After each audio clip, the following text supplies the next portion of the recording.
Welcome back to FreedoniaCon, year 2026. Whatever. And it's time for one of our favorite things at FreedoniaCon, the Ask Ross Hour. Anybody want to I'm here, start with our ready, waiting. questions? Any questions, Maddie, as you gaze upon the ships on the screen? You're familiar with virtually everything on there. Yeah, I am. I look forward to getting those ones in the boxes at some point. That's the question that's been on the community's mind a little bit recently is how's things going with Dance with the Serpent and the fleet, the Union fleet?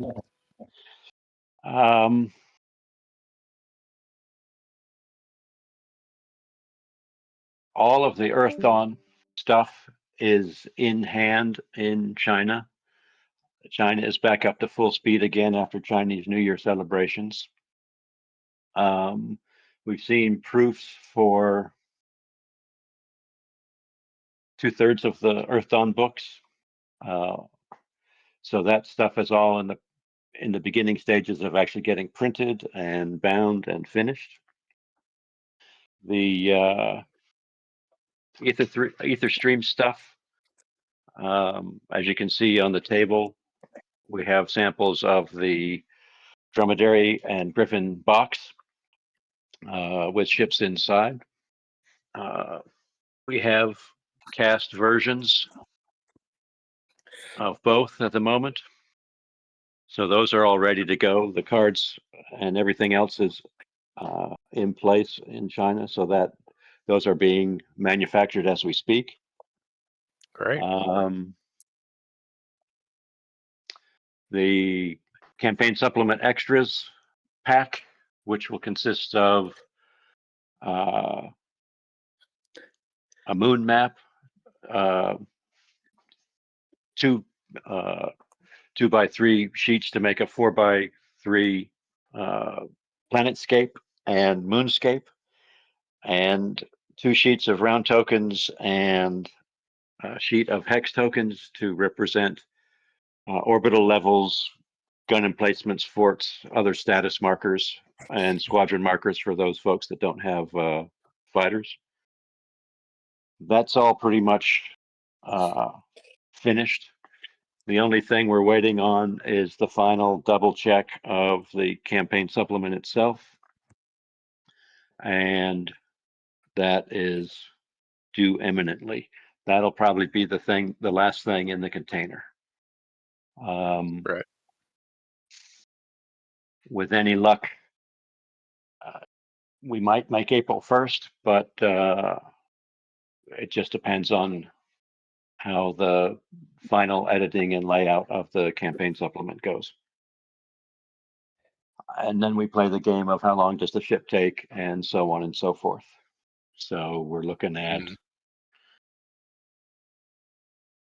end of April, May at the earliest to start shipping out to backers. Okay. And we've all woken up this morning to the news that global shipping has just taken another unexpected shock. So, yeah. And we're still playing tariff games, so who knows what will ultimately happen there. All we can do is charge ahead and get everything ready to pull the trigger on getting it on a ship and so on. So, just like last time, we'll do the best that we can and get it to you as quick as we can. Ross, you are a merchant marine. Go take a boat. Go to China. Put the boxes on the boat. Bring the boat back. It's not hard. Go do that.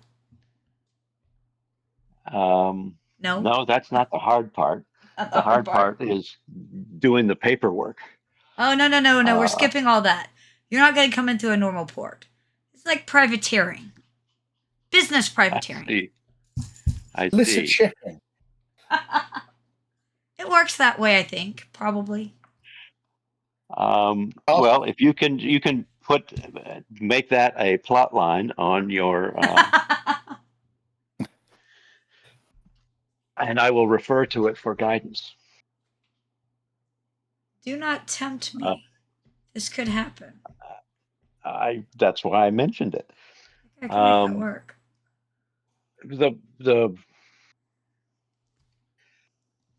the most difficult thing that current events affect um, is what we're going to do next. Um, we've got 3 1879 books that are rapidly nearing completion, full layout, ready to go. So we need to have a Kickstarter campaign for those 3 books. Then we have other things waiting in the wings for our next Leviathan campaign, and the timing of that and the cash flow it generates and so on is something that we're still wrestling with, just depending on when everything happens. So fun to be any company that deals internationally these days.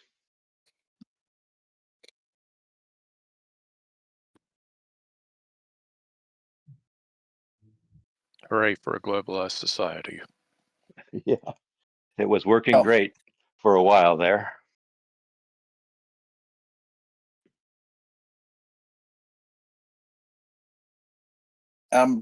Just covering questions popped up in chat. Next, NTX software guy has asked, will stuff happening in Iran actually affect trade from China? I'm going to presume the answer is probably. Definitely.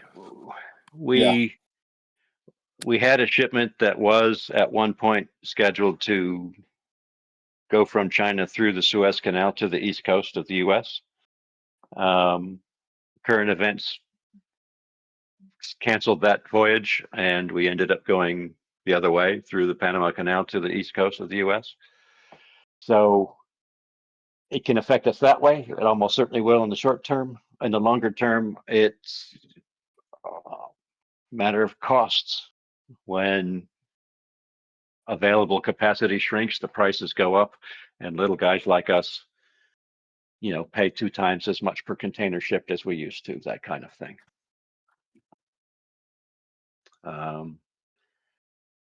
The time it takes will be the time it takes, and that's completely out of our hands, unfortunately.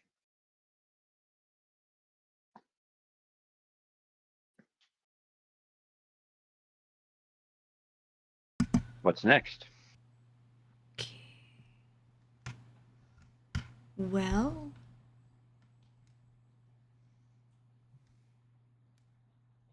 I kind of want to know more about the BattleTech cartoon. But that's because I didn't actually know about it until like last night, I think. So. And you haven't been paying attention. I'm not a BattleTech person, though. I never was. I think Archives Dive a year or 2 ago, or however long ago it was, showed a line of red folders, which contain the shooting scripts. It did. I remember that now. Each I of the forgot. episodes.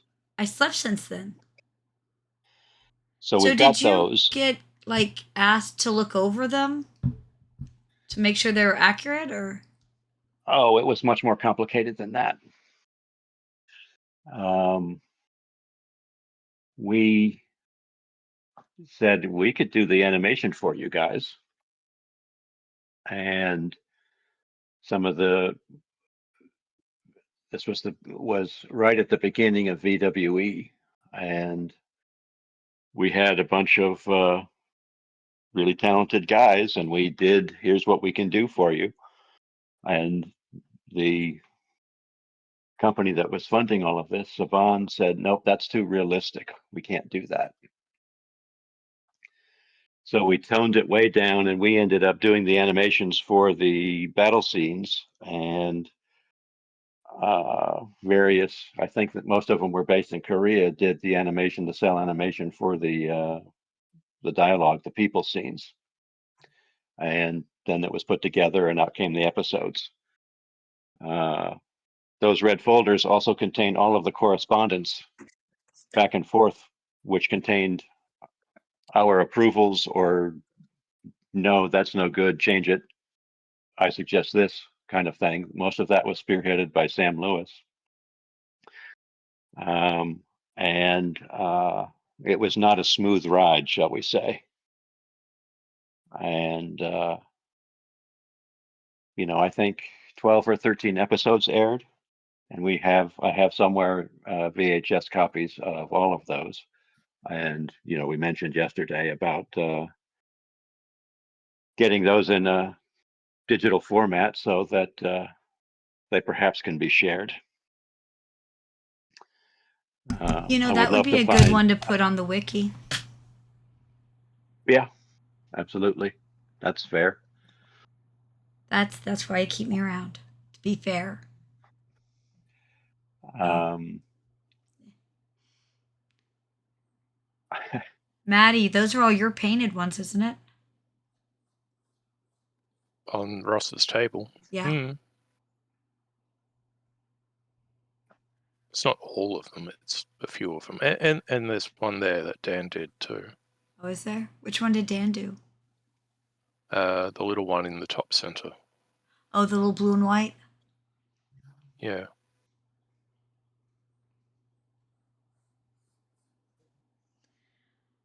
So, Ross, did you enjoy doing the cartoons? Or is that one of those little pleasures you'd like to never repeat?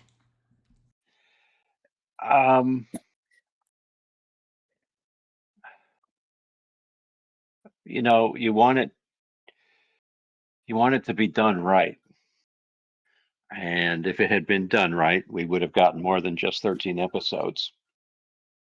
While all that was going on, I was building and installing cockpits for BattleTech centers, virtual world centers. So, as I said, Sam Lewis was the man on the spot there trying to figure out how to get all of these people who were trying to figure out the cheapest possible way to do this to actually put some thought behind it. Yeah, you know, one of the biggest criticisms is even though we toned down the combat sequences, they still look much, much better than the rest of the show. So, but you know, getting on TV gets you a toy license, and we got one with Kinect. So, you know, not all was bad.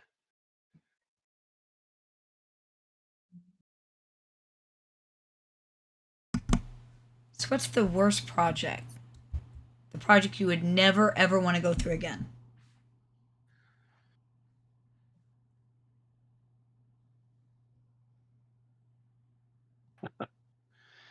Um, Old projects, so we don't make fun of me lately.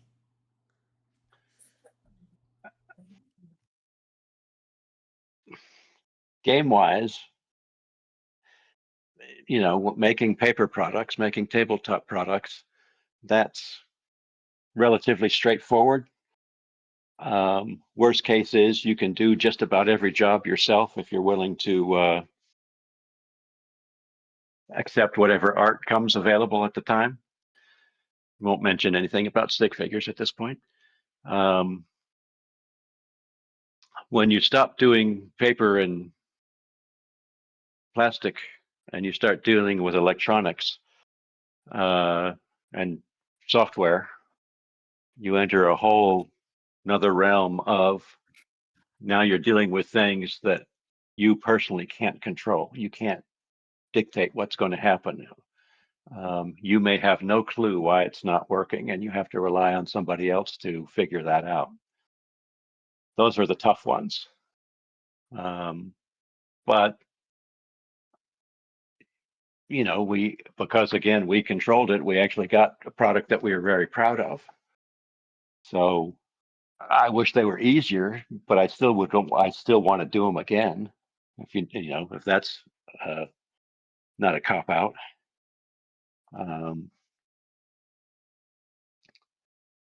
In VWE,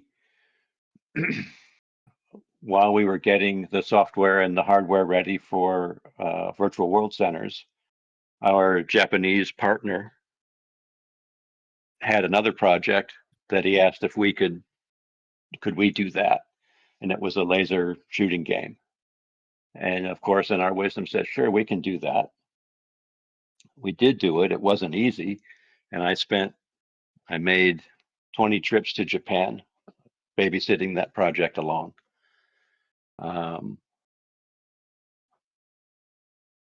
Do I wish we could have done better on that so that it wouldn't have been so hard? Yes, but we accomplished it. Ultimately, took a while, but we made our Japanese partner happy and allowed us to continue rolling the cash over so that we could open a BattleTech center. Do you have one of those in the archive? A BattleTech center? The simulation machine. No, I do not. So you should have kept one of those. I know folks who do have them, and if anybody's in Kalamazoo, Michigan, I can tell you where to drop in to see half a dozen, 8 of them still working, new and improved software. Those are the ones that show up at Gen Con regularly. Yeah.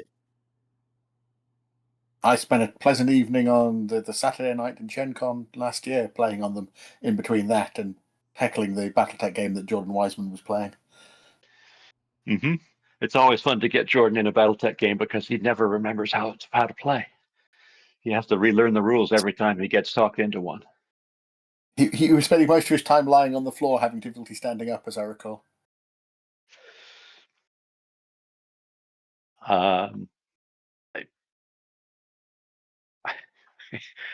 Lots of playtest session stories come out of the first time somebody tried to do something, and Yep. We will always provide a way for people to fail spectacularly. Yeah. I feel like that's pointed.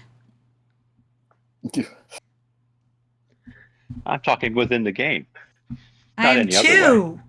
Spiculum. Now I wonder what else you're talking about, Ross. Well, I was thinking about that how the Spiculum was your favorite, Yes. your favorite Commonwealth ship. But then I was reading some of the battle reports on Discord, and apparently the Mauler has come to shine in its own right also. So, and the Mauler is the Spiculum's big brother. I haven't played with one of those. Might paint one. Maddie and I are still deciding what we're painting.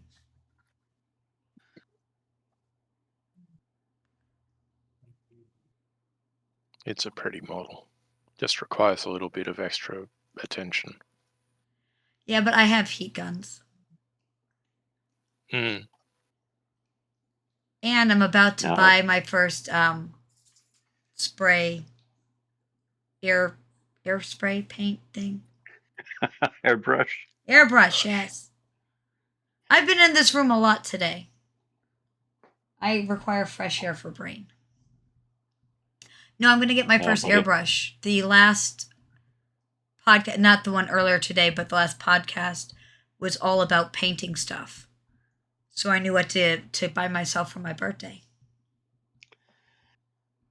Now, if we, I want to say not if, but when we rerun the Mauler, we'll certainly reinforce the connection for the wingtips. And whatever the heck was making it bendy. It had to be the way it was ejected from the mold. But anyway, we know if we run it again what to, and hopefully that happens soon. Yep. Yep.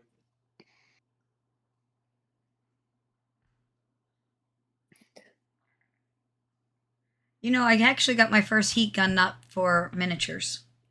It was actually to fix a part on a car. It just happens to also work for miniatures. Reaper bones have a lot of that must be bent into shape, heated and rebent thing. It's just part of how theirs work.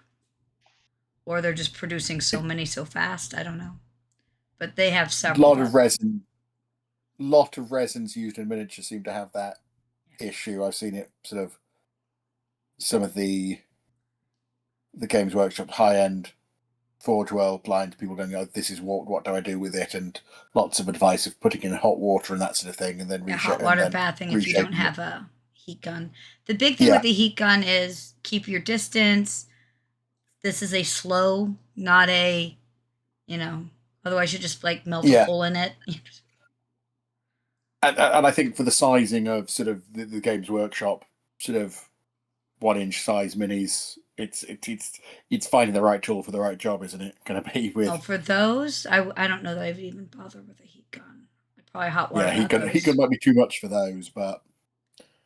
Yeah, so Reaper ones, and it sounds stupid, but because I drop things so much with my hands like they are, I actually like the Reaper bones because most of the time they bounce pretty well. And I don't have to fix them. But they do have a tendency to need to be heated and cooled back into position properly sometimes. It's a thing.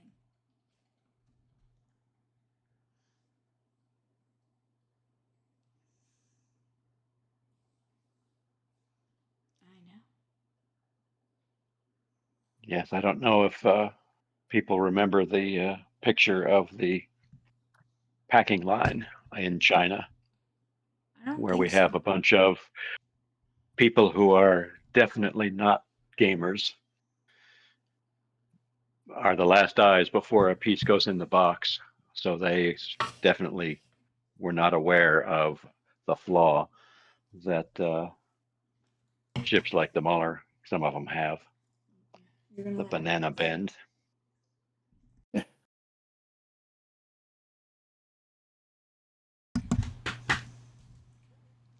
Yuji has been sentenced to go lay down elsewhere so Batsy can lay down and rest for a minute. Yeah, it's a good girl. So, what other questions do we have? Ross is getting off easy this year.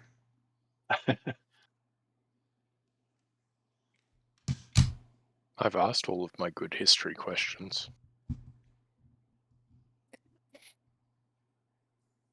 I don't know that I have any good history questions anymore these days.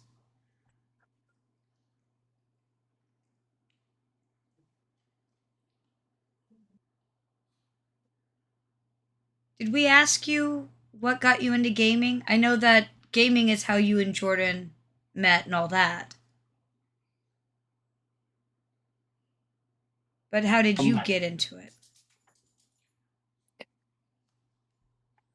How did it go? I don't remember what spurred it on, but my best friend in middle school and I wanted to create a ginormous battle game. So we spent an inordinate amount of time figuring out how that was going to work and where we were going to create it and what we needed to do it. And then I think his mom plunked down an Avalon Hill game in front of us. So we played that. I think it was France 1940. And a subscription to Strategy and Tactics quickly followed, and that was it.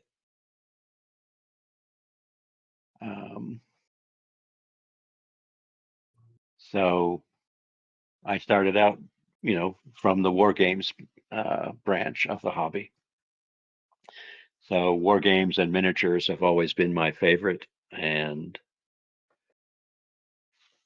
this would have started before D&D came out, and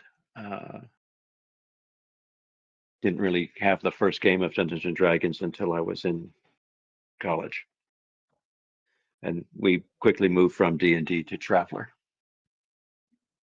So you've always liked space. yeah, yep.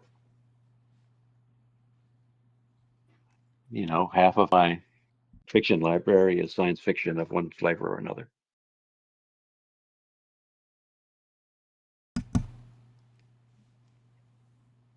So that's how I started in the hobby. Didn't paint my first miniature until senior year in college. And like Todd, would love painted miniatures, but would love to have somebody else do it for me. So I think painting is very relaxing sometimes. Yeah, but then you've got these show-offs, Maddie, who research different paints and different effects of paints. And I guess I've never had the time to do that. I've always had other demands on my time. So Hey, more Maddie, power to you. According to Ross, all paints are the same. No, I said, what do you need besides the primary colors? And I know from discussions I've witnessed, there are good reasons for that. I don't know, Maddie, is your paint setup as ridiculous as Dan's, or? I think Dan, it still has me beat. It's like almost Because, like an organ where you're just surrounded by all the different colors and the variations and the brands and the consistencies. And I understand the need when you're painting a unit, you don't want to have to mix it, you know, trying to match a color that you mixed 10 years ago to try and match it. But I've never taken on the paint every Demon World unit challenge like you guys have. I think we came close on that too. Between us. So what was the... oh, you can go ahead, Maddie, if you've got something. I was just going to say mine is organized by brand and type and specific manufacturing runs within brands and types, but it's only one wall because I only have one wall to be up against. See, you said a key phrase there, by brand, by run. That's knowledge of idiosyncrasies of paint to want to track things that minutely. I know that matters in yarn. Sometimes they sometimes release a bad production run. Well, and I know the color is too good. Right, and how an order of paint gets shipped to you from where it's coming from also has a huge impact on how it behaves once it finally gets in your hands. Oh, absolutely. This is why I try to not get things that have come through America, because you guys have snow. And Amazon will leave things sitting on a tarmac for a while and your paints will freeze. Poor Dan. Paint freezing bad? I'm fascinated by techniques like shading. When I first started painting miniatures, I just painted them just straight. And then somebody showed me a shading technique, and then all the detail came out. Washes and dry brushing. That's the trick to those. Yep. Yeah, but for those of us who started out with plastic model kits and Tempter's paints, I mean, there wasn't any of that commonly known at that point. It was just, there's the color, plop it on, and then you see a picture of the same model you just made in a magazine, and you say, how in the world did they do that? Anyway. So what's the is there anything that you can point to that's the inspiration for Battletech?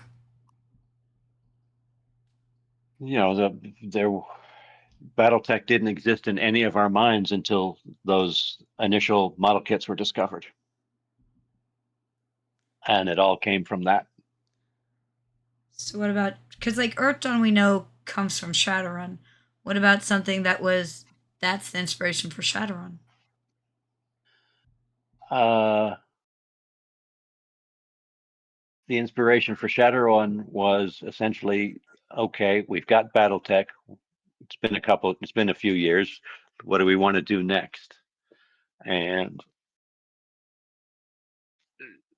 Cyberpunk was becoming hot, said we should do a game like that. And then we started thinking about what we wanted our game to have that nobody else had. And, I'm not sure when the cover was painted, but that certainly included all of the things we wanted to have in the game. One of the key phrases also was, magic users with machine guns. Being a magic user and not being able to use a physical weapon without humongous penalties just didn't sit right with us after, dealing with D&D rules for a long time. So that's how it came. We would sit around and have meetings about what we wanted the game to be. Once we agreed upon that, then we had to figure out how to get it created.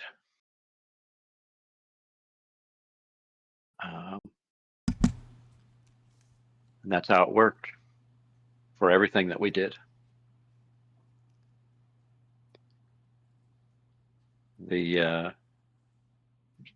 Towards the late 80s, we wanted to do a new game line every 2 years or so. So Shadowrun, I think, was in '89. Renegade Legion, maybe Renegade Legion was '89. Shadowrun was a little bit earlier. Was '89. But I think Renegade Legion came out quickly thereafter, so we had an RPG game line and a miniatures game line. Shadowrun was '93.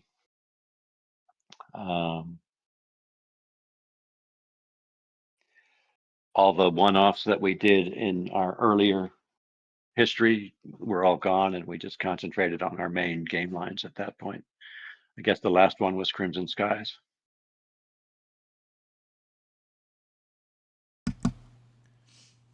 So what are we doing after Leviathan for Aetherstream? Well, Or is if we that follow the secret model, still? If anybody looks at what inspired Aetherstream in the first place, what comes next should be glaringly obvious. Chariot racing. That's a little sidetrack. I have not heard the end of Chariot Racing since last Gen Con. I just want you to know about that. Well, the real question is, are we going to have the second annual game this summer? I feel like you are. Because now they've all played once and they'll all be more aggressive. The problem is we're missing some of our key players.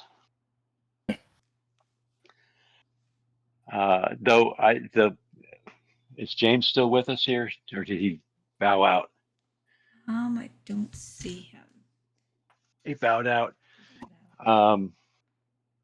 Yes, James has the dubious distinction of being 2 spaces short from winning the race when his chariot was destroyed, and the rule by rule, you can't walk across the finish line, you have to go across in a chariot. But back to the original question, I know that as soon as the Leviathan campaign supplement gets finished, work on a ground combat game will begin.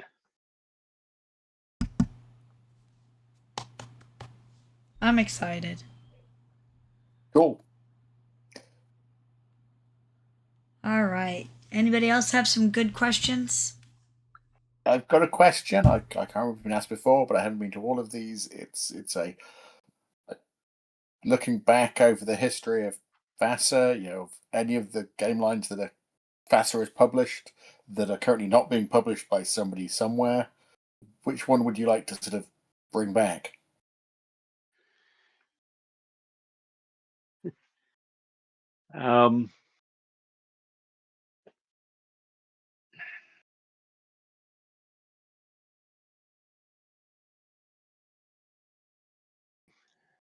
We sort of answered that question already by releasing EtherStream. A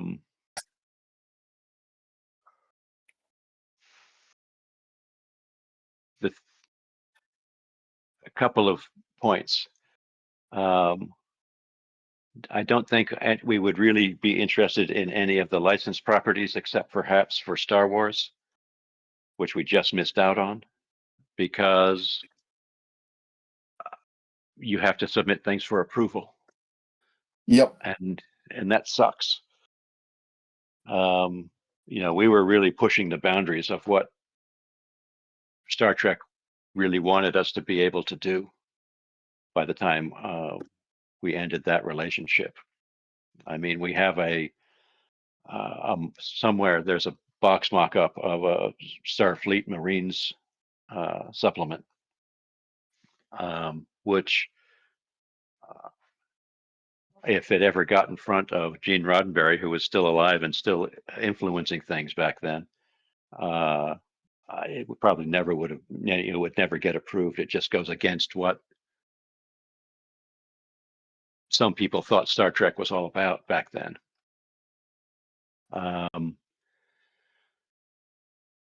So that leaves us, we just Renegade Legion that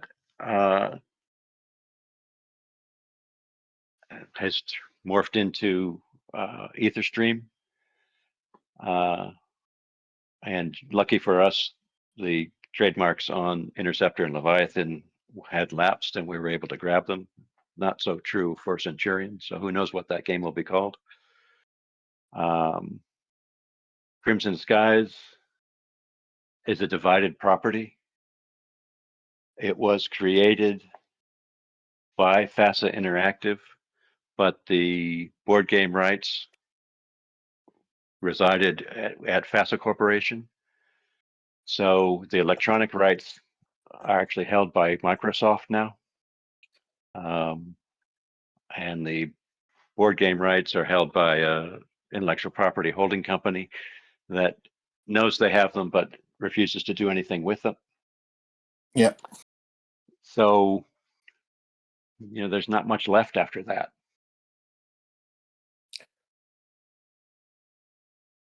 And Earth Dawn continues on its merry way.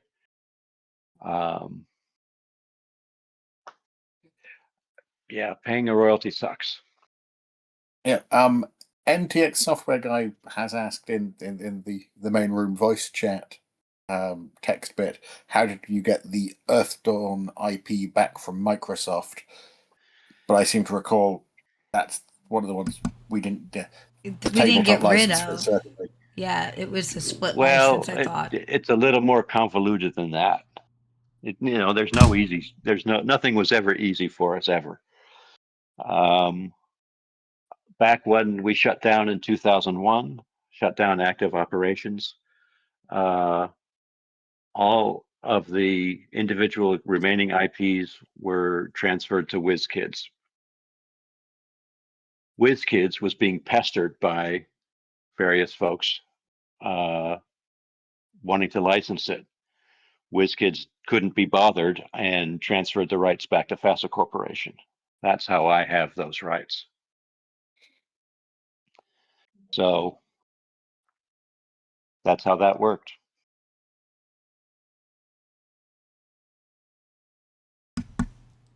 So because they were busy.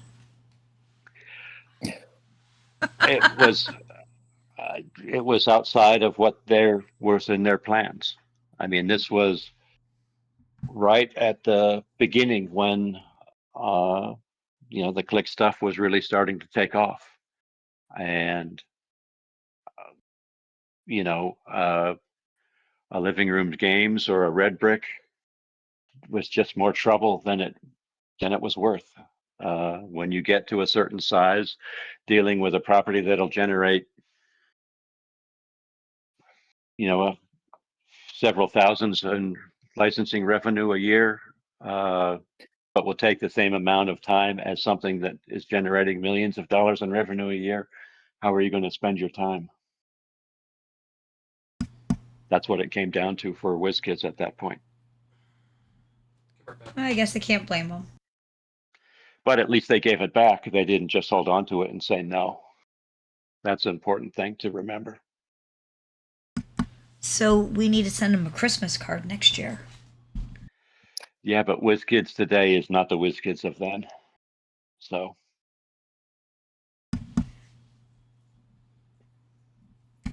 I'm not hunting down who is in charge and finding where they live. I'm just going to send it to WizKids, to whom it may concern. Thank you. Happy holidays. They won't know what it's about. They'll be confused. They'll throw it in a trash can. Right. It'll get binned, right?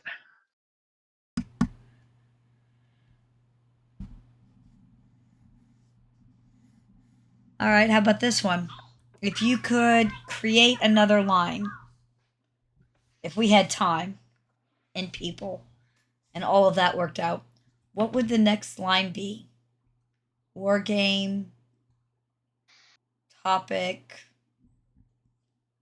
Well, we've got some things, really cool things that are in the works. If we could, again, have the resources to bring them out quicker than we currently can.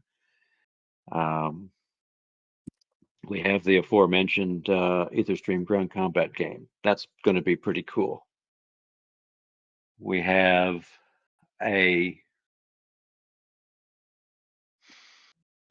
don't know how we describe it. Imagine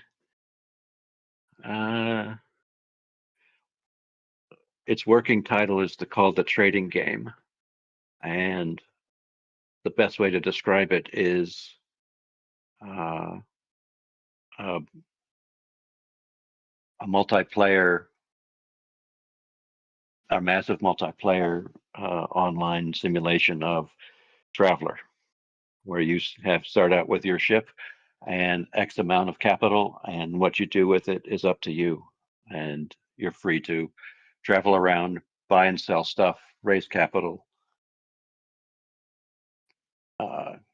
gain power and influence, and try and conquer everything like all of us do in all of these games. That's being worked on. When it will see the light of day, who knows? There's as you well know, Andy, there's so many little things that we would love to be able to do and accomplish, quote unquote, easy things. What we're going to talk about in the next, right? What we're going to talk about in the next hour is a prime example. And there's all kinds of things we can hang off of the FASA wiki to make game playing easier for all of our customers. And, with my evil capitalist hat on, keep the cash flowing into us so that we can continue to make cool stuff.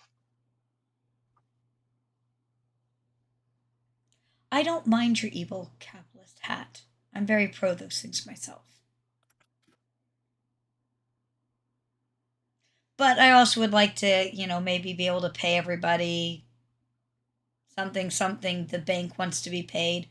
I don't know. There is that. Do you wish we could all be under one office?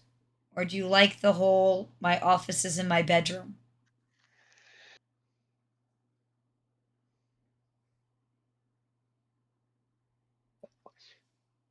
There's no question that all being located in the same building makes collaboration a whole lot easier, makes clearing up miscommunications a whole lot easier. But we don't have a full-time staff, and we would miss out on the Maddies and the Joels of the world because they would still only be able to participate the way they currently do, the way everyone does right now. So I think we take advantage of modern technology and schedule our group chats and team meetings so that everybody's on the same page and we go forward that way. And it's, not having to pay rent on an office building certainly makes our lives a lot easier. Not having to wear pants at meetings, also a perk. Draping yourselves with Papillons. papillons becomes a whole lot easier, becomes possible. See? Many team meetings I've had with Fraser on my arm while Because she's a daddy's girl. talking through things. Yep.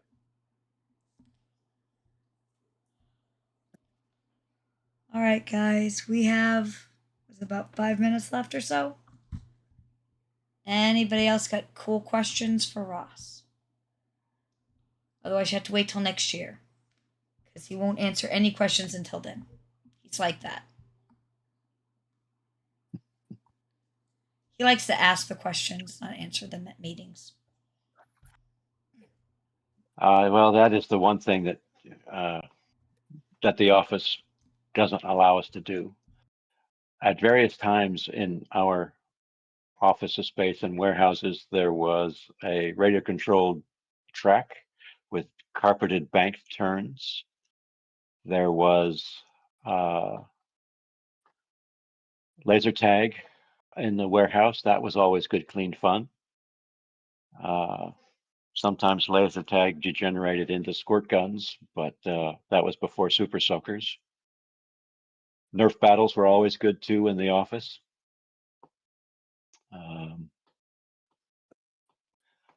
Those are some of the things we miss. Yeah, having an instant gaming group. Also, it's I think hard to squeeze in some team building. Although this last year, I think you did a great job of that at Gen Con with having the chariot thing, because we had the company meeting, company dinner, we had the chariot races, pizza night, and so it was nice to see some more team building. Mm-hmm, mm-hmm. And yeah, just a reminder that we do know what we're doing most of the time.